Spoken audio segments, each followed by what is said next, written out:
we're on a high right now. And in order to continue and move that initiative forward, we've got to get these small business owners to understand that there's what they don't know about growing a successful business. Okay.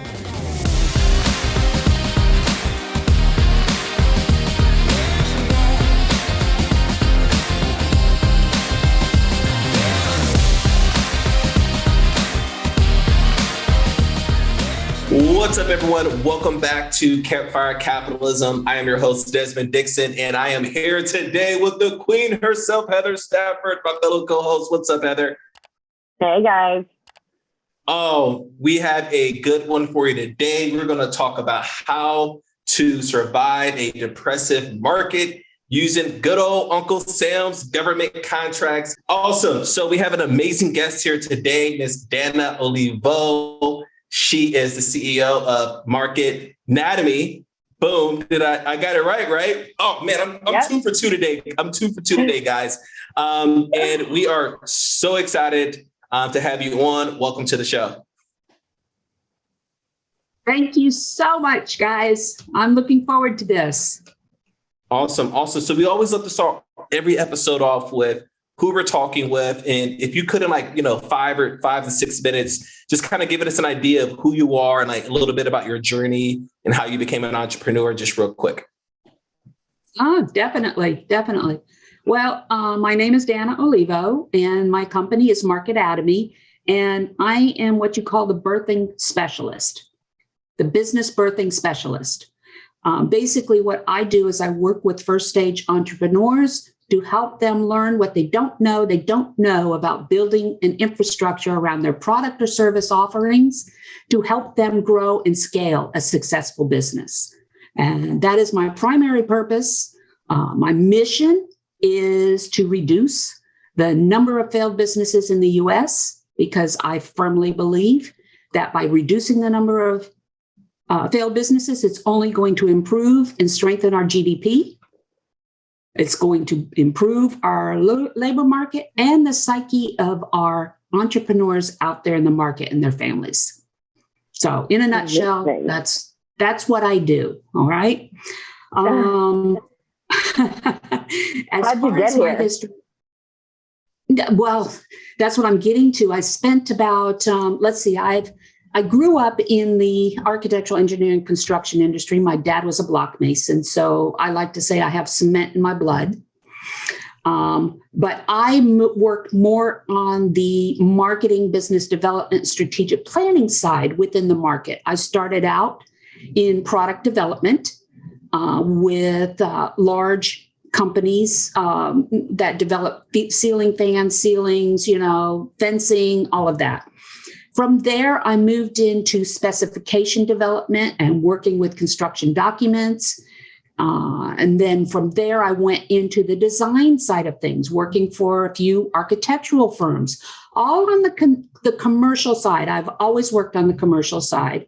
And then finally, I went to one of the largest construction management firms in the world and was laid off of there in 2009.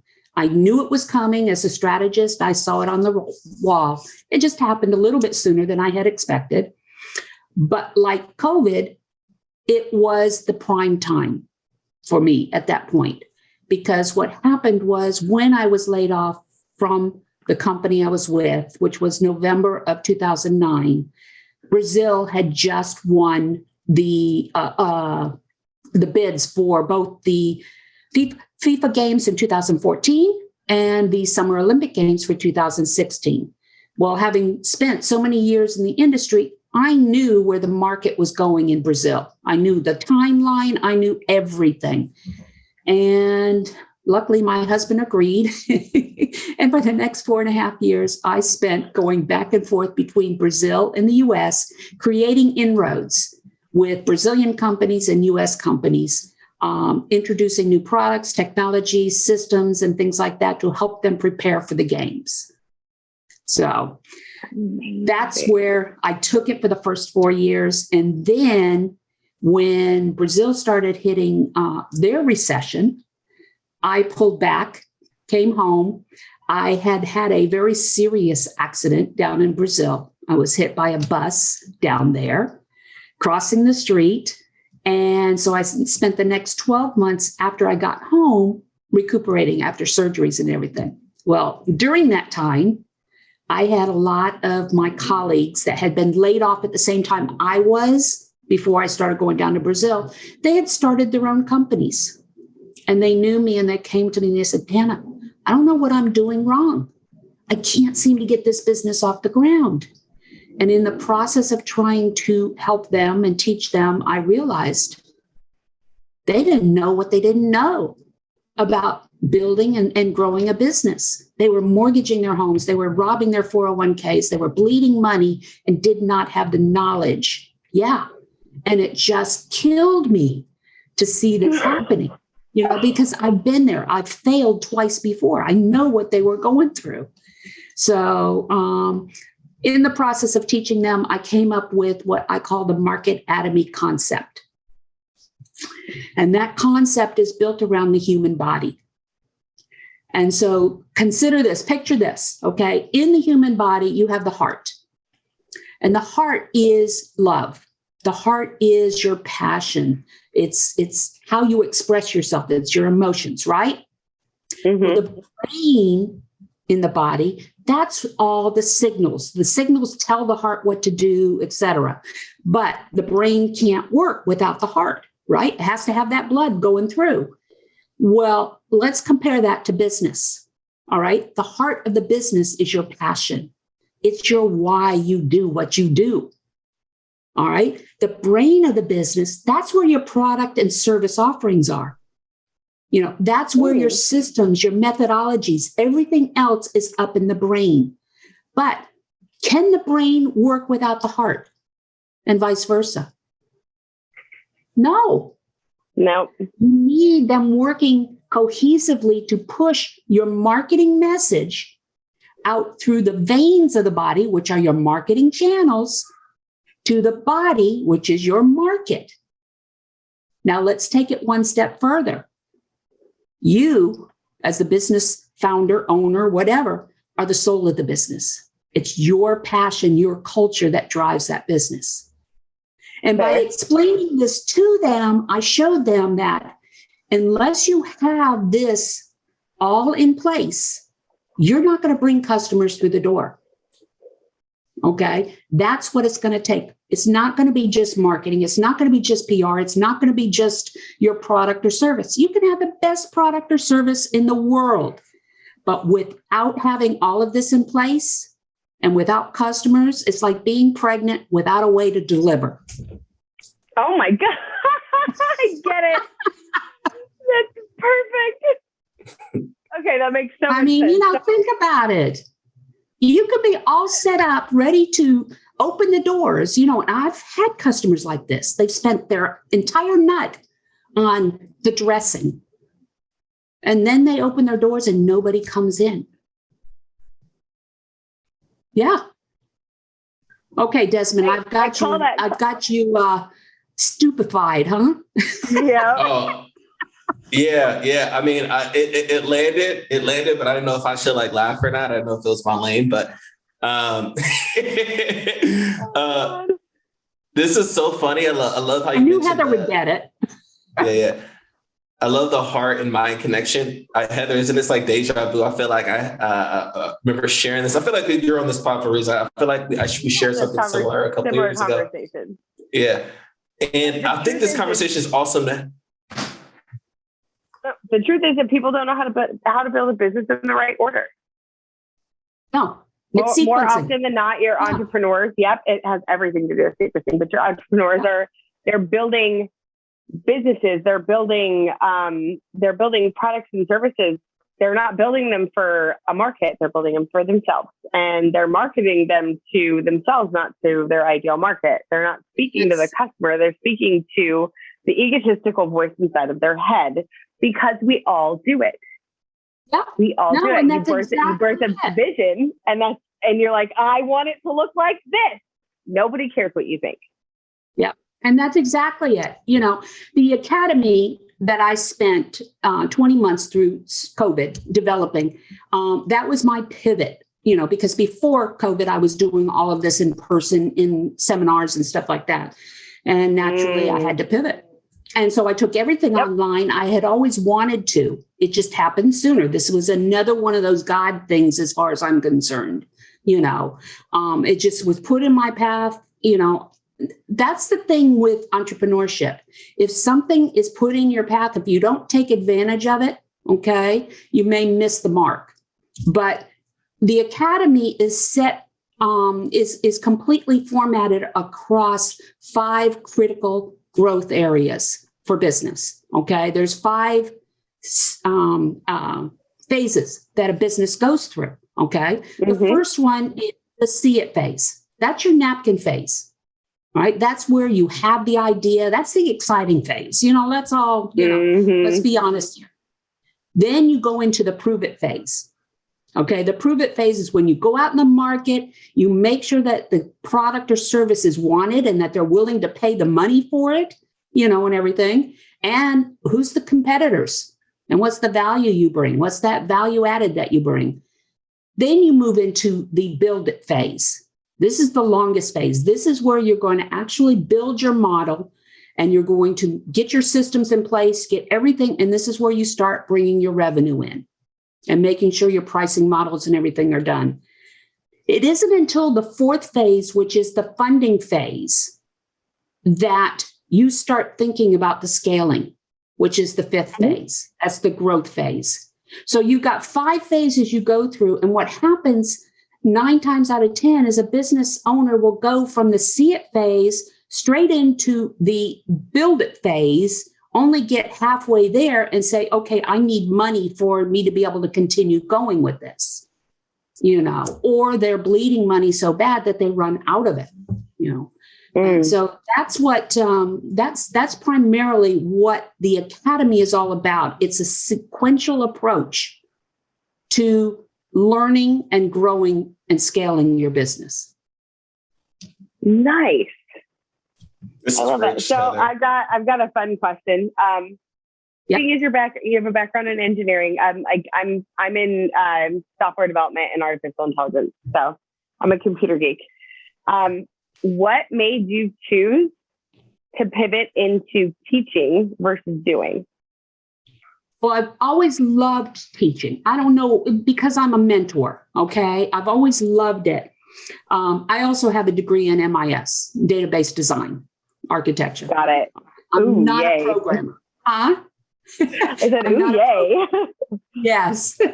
But I've always enjoyed serving, okay? Serving small business owners. And in serving, you're teaching, you're mentoring. And so that's where it comes from. But more than anything, it's the service part to keep them from being hurt, keep them from making these mistakes. And that's where my heart is. We make it in the US, we make it so easy to start a business, but we don't make it easy to survive in business. Because your SBAs, your SBDCs, all of them, they say that they work with small businesses, but keep in mind, the SBA classifies a small business as 500 employees or less. Okay, those aren't the businesses that are failing. No, you're like 1, 3, and 5 employee businesses are failing. Exactly, and your solopreneurs are suffering. Yeah. So my target audience generally is 10 employees or less. They haven't made the 3-year mark as far as being open. They may be startups. They may only be in business for a year, and most of them are under 500,000 in revenue, 0 to 500. But I do have some that are up to 3 million. If it's a tech company, naturally, they're going to, make more. So, it depends on the type of business, but I serve businesses that are service-based, retail-based, product development, all of it. Because business is business when you think about it. And it's all the same. Yeah. And as a strategist, it's the sequencing, it's the understanding that there is a process. It can't be rigid. I know that. It can't be rigid, but you can't have it all up here. That's the thing. Nope. Most business owners have it all up here. I'm working with one right now who is absolutely brilliant, but she's doing it all. And I tell her, I says, you're going to work yourself into a grave and you don't have a succession plan. You don't have anything in place to keep this thing going. What happens if you're out on the road or something and all of a sudden you have an accident like I did down in Brazil and you're laid up for a year? What happens to your business? And what? Yeah. So I'm working with her to build that team she needs around her so she can let go of some of that stuff. That's got to be fun and frustrating. It's fun and frustrating. Yes, we have a bid submittal for Orange County Public Schools due tomorrow, and I've still got to get the stuff from her. It's wild, man. I think that this is like a perfect time to segue somewhere, which I have a question. I'm like really, really, really interested in asking you, because you just mentioned how a lot of entrepreneurs, even myself, I think the last 3 months I've been dealing with this personally, where you're trying to think more and be more strategic in where you're going and not so doer, right? Like I have to do everything, be everything at once and falling in one of the processes. I just said, Heather, I don't know if she heard it today, but I sent her a message like, I got to start over my SOPs, right? We just had another episode about the importance of SOPs and operations. Oh, right? I heard it. I heard it. And so I think this is an important thing, especially since we're like transitioning now from an economy where, you have inflation and, all these different things that's drying up supply and also demand crunches as well, which we're seeing a possible depressive market or some type of, a recession market, right? Where consumer spending psychologically might be pulling back. So, based upon external market conditions that we all can't control, what can people do to keep their business alive during those moments?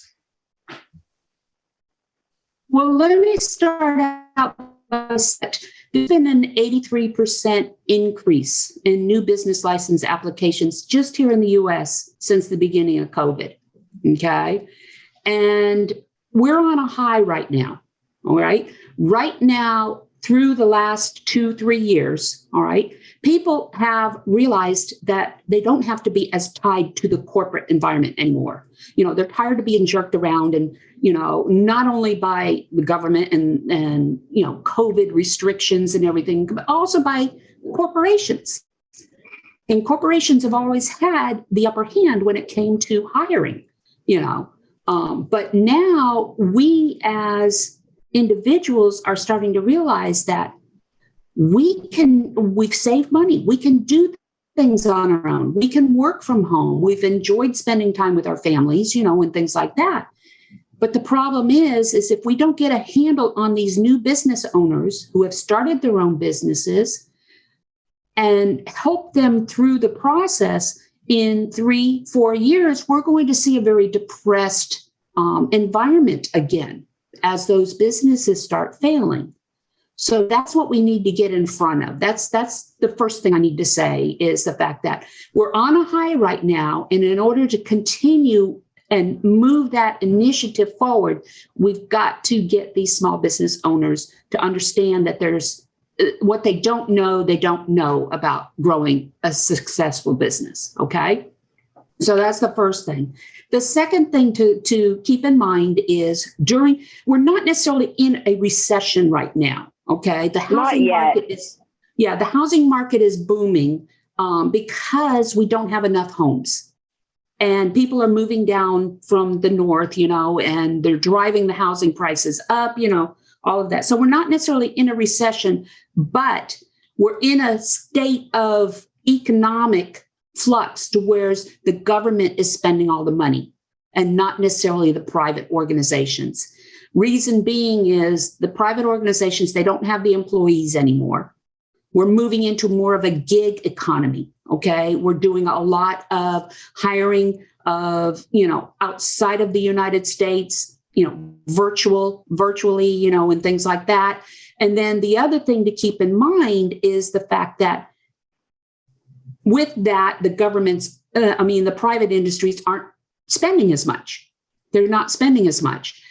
They're trying to figure out where they're going. But on the small business side and the government, this is the time that they spend the money because they're trying to pump more money into the economy. If they could only realize that by helping small businesses, that would do it. If they would only realize. Yeah, exactly. They just keep taxing and all this other stuff. So, but one of the advantages that small businesses can take advantage of right now that a lot of small businesses don't understand. And when I say small, I'm talking micro businesses. I'm talking 10 employees or less, that type of deal, okay? They don't realize the opportunities that they have with the federal government because they're scared of it. They think that they have to compete against the big companies. They immediately start thinking the myths that the government takes 90 days to pay, all of this other stuff. There is a program that's called the No Bid Federal Contracting Program, and these are set-asides. The federal government sets aside a good 80% of its budget for small businesses, and another probably 40 to 50% of that 80% is set aside for no bid contracts. These are contracts that can go up to $250,000 or more. I think up to $40 million. All right. And they're set aside so you don't have to compete with a request for proposal or anything like that. It goes through the no bid federal contracting side of things, but there's a process you have to learn in order to engage in that. You select the projects that you want. You've got a list of about this thick of projects that are coming out from the different agencies, FBI, the sheriff's offices, all of those federally funded programs. They need landscapers. They need consultants. They need handymen. They need painters. They need plumbers. They need all of these businesses and these services that small businesses provide. And you don't have to compete for them. You get to pick and choose the ones you want to go after. The only thing that's set in stone is the price. They offer the price. You can negotiate everything else. So, amazing. With that being said, I have partnered with a company called Fed Profits, and we have actually developed this 9-month program that by the end of 9 months, you can be making $300,000 out of the federal government in no bid federal contracts. You can't do that normally with just the private side. You're looking at anywhere from 18 to 24 months before you start making revenue. And that's where small businesses get in trouble. Most people don't go into business knowing that they need to have it. You're not at all. Most people don't go into business knowing that, they think that, I think in the society we were raised under the understanding of instant gratification. Yes. Like that overnight success. And the truth is that most people don't tell the truth about their journey. Yes. People are like, oh, I want to speak on stages. I want to speak. Look at Tony Robbins. I'm like, do you really want to know what his journey looked like for the first 8 or 9 years? Ask his wife. She's got lots to say about it. But, I know. I think I want to charge this. It's worth this. I'm like, do you have a portfolio? Do you have a background? Have you put in your time? Do you have any clout to clamber up to the top door and knock on it? No. Yep. No, you even know what you're doing? Right. Yep. You're absolutely right. As small business owners, the amount of time, if we were to put in the 60, 70 hours that a week that we have to put in for our own business for working for another company. And I did that with the construction management company. I mean, I was there 60 hours a week. and you are totally exhausted and you're not getting anything out of it. You're not getting anything out of it. They're the ones who are making the money. You know, at one point, I had put out 104 proposal responses in 1 year. That's about 2.5 a week. That's and in all honesty, a proposal normally takes a good week to do a proposal, you know, but with systems in place and everything, you can do it, but it was exhausting. It was exhausting.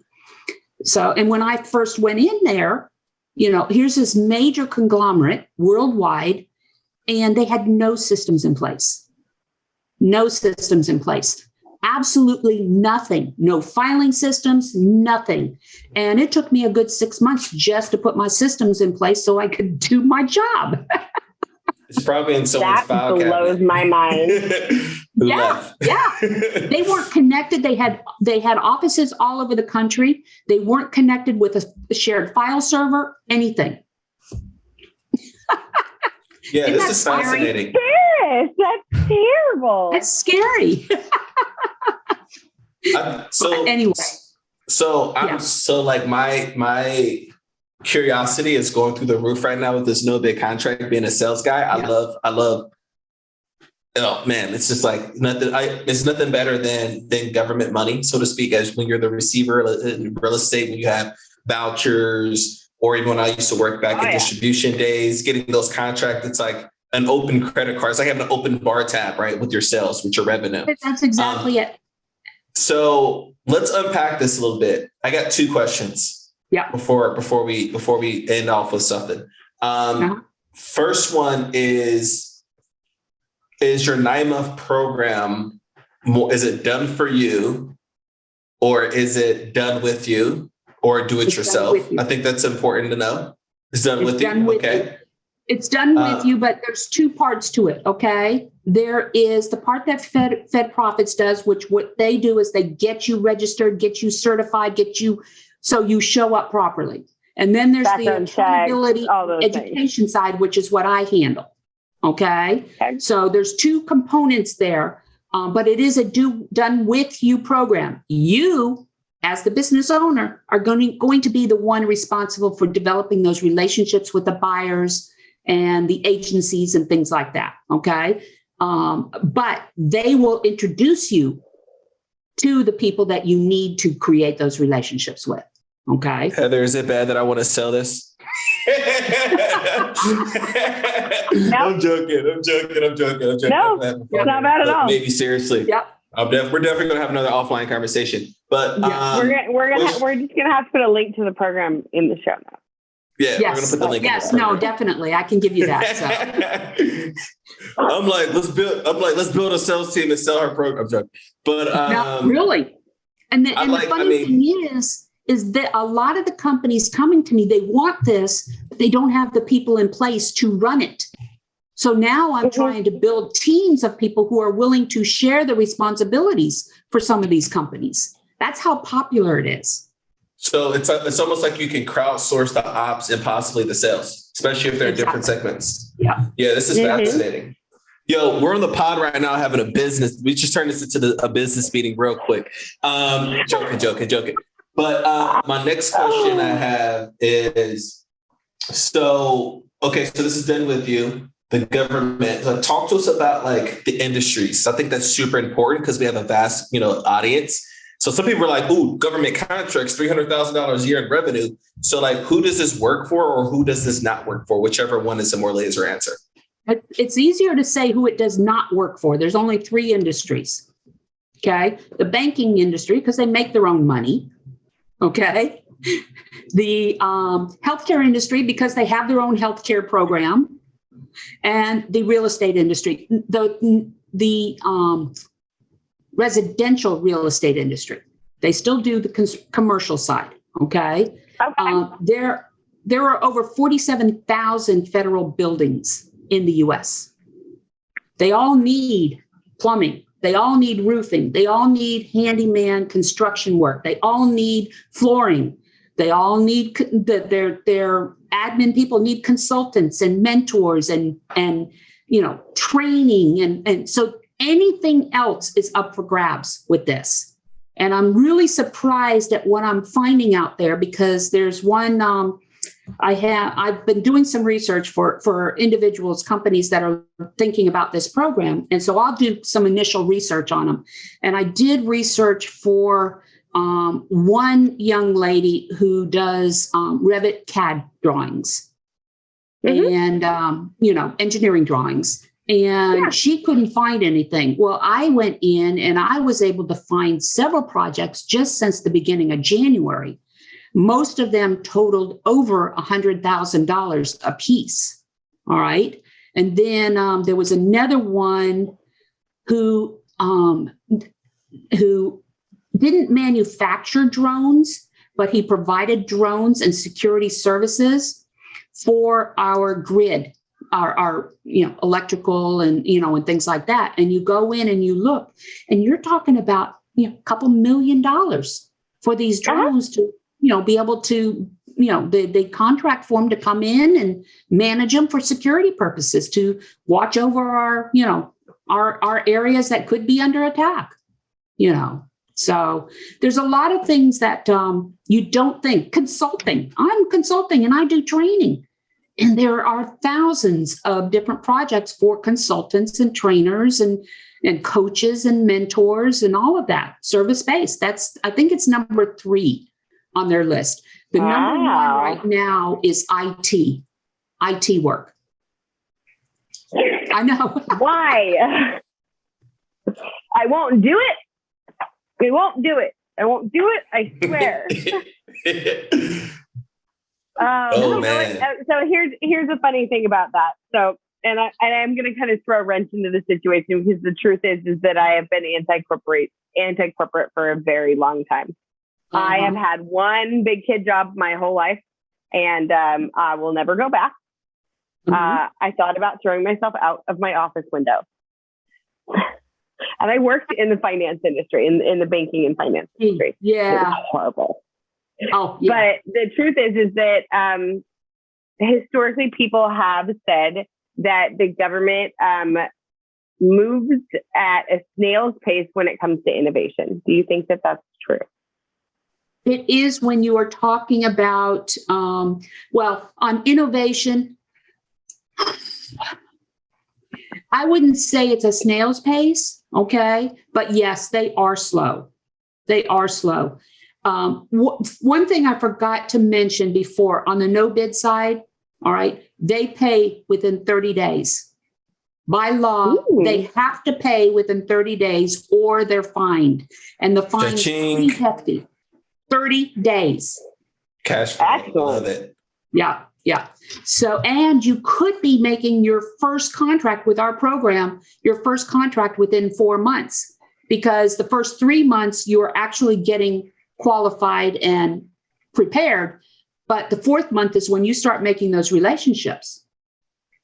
So you could be making your first sale the 4th month. I love this that. podcast episode is going to be such clickbait. What do you have to say for people who have already held government contracts previously? Most of them were probably for bid. Okay.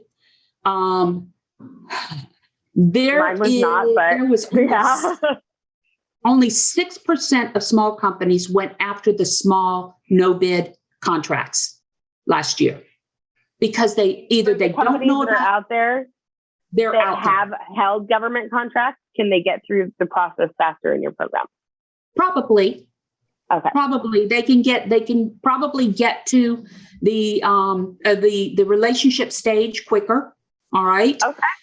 Again, what we're looking at with the no bid program that we're offering is that sequential strategic approach. All right. It's hard to get in front of the buyers and the agencies, first of all, unless you know who you're dealing with. And there's, not only do you have the buyer side, but you as a business, a contractor, okay, needs to have what we call a PI, okay, a principal investigator. That PI is the person who is the main point of contact with the government, because the government's got to have communication. You've also got to have the accountability, the accounting, everything in place in order to qualify. That's where I come in and teach that. Okay. Beautiful. Yes. So what we're doing is we are kind of just walking them through the process. And as long as they're willing to do the work, you know, they'll be able to get their contracts. You know, you can't find another program. There are other programs that work that claim, you know, they do no bid federal contracting, people like Deltec and, you know, a couple of other ones. But what they're primarily doing is selling their platform. Deltec is a platform that I used to use in the design industry. And it's usually for big companies, that type deal. There are other companies out there that do it. The difference with what we're doing, and this is why I am attached to it, because I am a firm believer that when you're dealing with small businesses, they need to have their hand held. Okay. They need that experiential learning aspect. They can't just be told and taught. They have to be carried through the process. And that's the way Marketatomy Academy is we actually, all of our courses carry them through the learning, and then they get into an experiential program. So by the time that they leave that course, they've got a customized approach for their business. And that's it itself. So, yes. So much information here, Desmond. You're just kind of sitting. Desmond, you're a little light-sided. You totally are. I'm in awe. I mean, Danna, obviously, like one of the my chair just went down. I was like, Desmond, I was like, she's old school. Like she's been in the grind longer than it's a little more rare that we have somebody on the pod that's been in this game longer than I have. Like it just is. I mean, I've been in business for 23 years. Yeah. Yeah, it's lessons learned. You know, I had so nice to have somebody do this. Yeah, I had 2 failed businesses before I went back to school and finished my degree. I had an AA degree. I started out in graphic design. Actually, I started out as a journalist. Okay, and didn't please me. I was bored silly, you know, stuff like that. Then I got into the graphic design business. Way before computers, when we used the waxer and the X-Acto knife, and if word was misspelled, you cut out the little letter to kind of put it in there, you know. What? My heart feels so good. And then I used graphic design. That's what I and then the first computer I ever designed on was the little Mac box with the little. I still have one. Yeah. I still have a working one in the garage. Yeah, they never die. No, they never die. Was built to withstand a nuclear bomb. Yes, they never die. I love that computer. Yes. So, and then from there, I went in and you know, worked within the industry and everything. But then what happened, I could go back to a print shop now, and it's like the smell alone, I'm home, you know.